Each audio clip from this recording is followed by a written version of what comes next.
Hi again, everybody, and welcome to this week's Ingles Furman Radio Network preview. Furman and Western Carolina in a matchup that, well, people have been looking at this on the schedule for probably 2 or 3 weeks, considering the upward trajectory of both of these teams. It is Furman's first regular season top 10 matchup.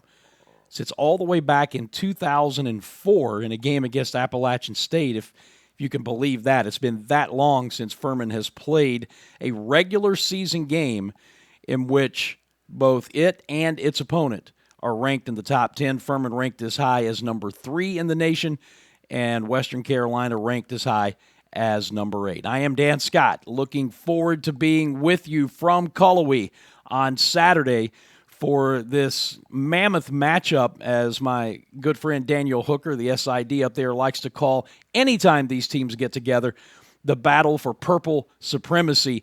And it is ramped up even more because of where both of these teams are in the rankings. I talked to Daniel yesterday, and he said that it is the biggest game that he can remember being a part of in a long, long time.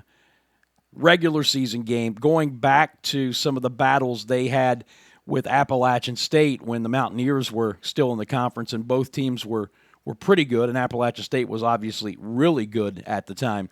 He said that's what this game feels like. It's just got that kind of electricity in the atmosphere, and they have been pumping this game up. They have had a bye week leading into this one, and we expect a huge crowd in the mountains in that gorgeous setting at E.J. Whitmire Stadium. The Paladins, again, coming in with a record of 5-1 overall, 3-0 in the league, and Western Carolina also with just a single loss, also 3-0 in the league. So not only are you looking at your position in the national rankings and starting to look at possible playoff ramifications, but closer to home, this game gives one of these teams sole possession of first place in the Southern Conference and would remain the last undefeated team in league play. We will look at those standings coming up in just a bit as we break down everything that's going on around the league. But there's so much on the line in this game at multiple levels, and yet my conversation with Clay Hendricks in the Pepsi Countdown to Kickoff that you will hear leading in to the game on Saturday, he says, a conference championship's not going to be won on Saturday. So trying to keep it in perspective while at the same time understanding how huge this game is for both of these teams. I had some really good conversations with Clay and both coordinators for our Coordinators Corner on the Pepsi Countdown to Kickoff. You'll want to make sure that you check those out. And as always, if you're on site in the stadium, you can go to Odyssey.com, the Odyssey app, the Fan Upstate's website, and gain access there and listen on your phone or other mobile device. But some good stuff from the coaches, especially my conversation with Dwayne Vaughn. We actually talked longer off the air than we did on about the particular challenge that this Western Carolina team faces. We have seen them under Kerwin Bell for the last couple of seasons and put up big numbers against Furman. A 43-42 loss the last time the Paladins were in Cullowhee in 2021. And last year, Furman's 47-40 win here at Paladin Stadium, a game that got a little uncomfortably close at the end when the Paladins allowed 2 long passes late in the fourth quarter to convert touchdowns and bring Western Carolina back and make it a one-score game. But the added aspect of this offense that sets them apart clearly this year from what they've been the past 2 years is running back Desmond Reed. We're talking about a young man who has already rushed for 847 yards. That's 7.5 yards a carry, 12 touchdowns, has a long of 70 yards and 141 rushing yards per game, and for good measure adds about 35 yards receiving per game. Clay Hendricks tells me that he is one of those rare running backs that even if the blocking breaks down, which it rarely has from Western Carolina's front five this year, he has that innate ability to make people miss and bust long runs, and the numbers would bear that out.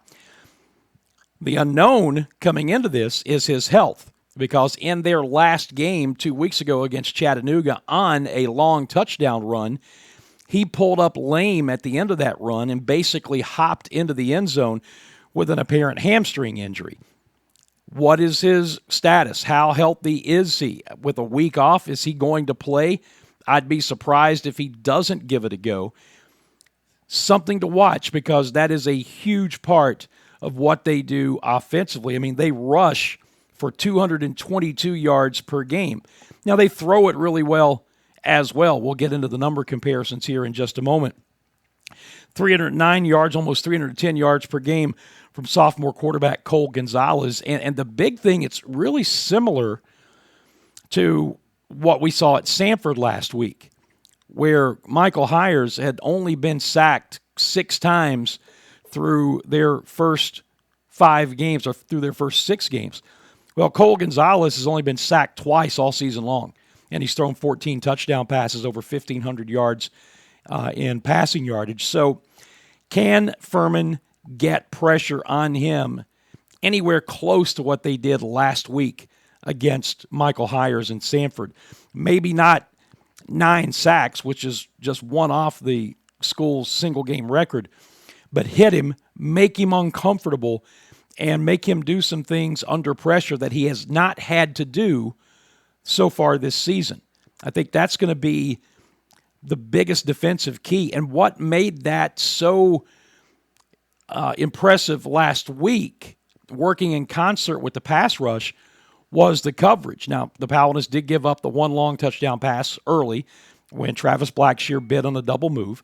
They gave up another one that was called back because of a penalty.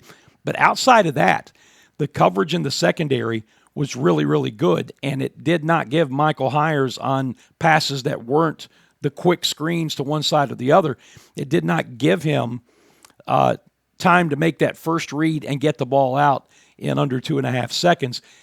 It all worked together in culminating with those 9 quarterback sacks. Paladins are going to have to do a similar thing this week, and maybe in the back end even do it better, because they put up some big numbers in the passing game, as I mentioned, as well. They have 8 receivers with double-digit receptions on the season. Conversely, Furman actually has 7 with double-digit receptions, just to throw that out there. Let's take a look now at some of the numbers. When you get into the comparison, Western Carolina averaging 41 points a game, Furman almost 32. You see the first downs, you see the total yards and yards per game. The Paladins last week held Samford to just about 100 yards below their season average. It will be interesting to see if they can duplicate that fact here on Saturday against Western Carolina. You see the rushing yardage in every offensive category. Western Carolina pretty much has the advantage. Flip it over to the defensive side of the ball, and that's where Furman has some of the numbers. Western Carolina has given up 50 points twice this season, including their last game that they won over Chattanooga, 52-50. So they will give up some yardage. They will give up some points, as you see from those numbers. The question is going to be, can Furman match them? Again, the last 2 years, Furman's put up 43 and 47 points against this Western Carolina defense. A little better. Grad transfers, that's what Kerwin Bell has done. He has brought in another large transfer class to try to shore up some holes, especially on that defensive side of the ball, and has had some mixed results with it. But that's really 2 keys to this game. What can Furman do in the back end, as well as obviously controlling Desmond Reed, or at least limiting him? I don't know that you actually control him, but you limit him as much as possible if he is healthy and at the top of his game. But the best way to control an offense like that is not let it on the field. And, I talked to Justin Roper about that? Do you feel any added pressure that you have to match this team score for score? And he said that, in effect, no, they can't really look at it that way. He said, yes, you have to be much more efficient, perhaps, in what you do offensively, but you can't go out there and try to be somebody you're not. The best thing for Furman, I think, is the way that Dominic Roberto looked last week at Samford. And the last time that we played the Western Carolina here, he ran for over 200 yards last year. So we'll see how all of this shakes out. It's just an intriguing chess game going back and forth as it is every week. The rest of the league schedule, ETSU is at Chattanooga, Samford at VMI, and Wofford at Mercer. And as we roll it over to the league standings, this is what we were talking about a moment ago. Western and Furman both sitting there at 3-0. Chattanooga has already played 5 conference games. They have more wins than anybody in the league at 4-1, but they had the loss to Western 2 weeks ago. Then you have VMI sitting there at 2-1, Mercer 2-2, Samford now 2-3. ETSU got its first conference win last week. They're 1-2, and then the Citadel and Wofford bringing up the bottom, both at 0-4. So when you break it all down, and that's what we try to do, we look at all the different angles that we think are going to be the storylines playing out throughout the course of the broadcast. It's going to come down to Furman's ability to take care of the football and score. And then can they force turnovers? We talked about all of the other things that you have to worry about against this offense. Western is a -3 in the turnover ratio, where the Paladins are +7 going into this game. Did not get a turnover at Samford last week, but kind of supplemented that with the 9 sacks that got them the ball back off of the punt more often than Samford is used to kicking it away. So that was kind of a wash from that standpoint. It's going to be a fun matchup. And the best thing about it all is the atmosphere that's going to be there at E.J. Whitmire Stadium on Saturday. I just looking forward to it. It's one of my favorite places to visit in the conference, maybe my most favorite place because of the setting and also the people that we work with when we go on the road. And it's going to be fun to see these teams get together and get this thing rolling on Saturday afternoon in the mountains. Number 3, Furman. Number 8, Western Carolina.